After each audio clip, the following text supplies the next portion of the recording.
To make sure her cubs were born safely, the spectacled bear mother trapped herself on a 100-meter-high cliff to avoid predators. 3 months ago, she came here and gave birth to 2 cubs. This family of 3 had been living in this isolated den. Over the past 3 months, the mother could only burn her own body fat to feed her cubs. But as the cubs continued to grow, her milk was running out, so they had to find food quickly. But the cliff that once protected them has now become their biggest obstacle. Though descending the mountain was less than 1 kilometer away, going down was much harder than going up. This path was extremely dangerous for them, especially for cubs under 100 days old. Every step was a struggle. Mother walked ahead, leading the way. The 2 cubs followed closely. According to researchers, the mother had descended the mountain many times before, but for the cubs, this was their first attempt. So, on such a steep mountain, every step had to be extremely careful, because one small mistake could make them fall off the cliff and die instantly. As they moved forward, the mother would occasionally stop to make sure her cubs were safe while recovering some strength. She knew harder parts lay ahead.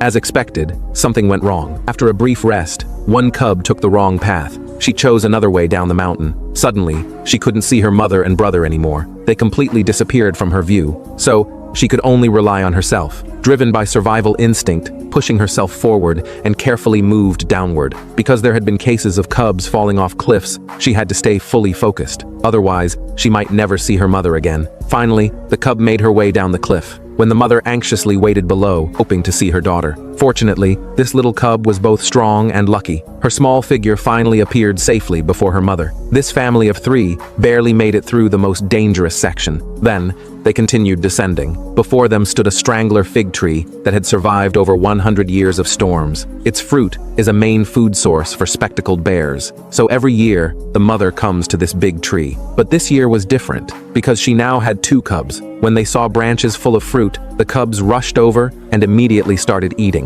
This was also their first time tasting such fresh and delicious food. After eating their fill, the 2 cubs began exploring this new world. Over the next 2 years, they would stay by their mother's side until they finally grew up.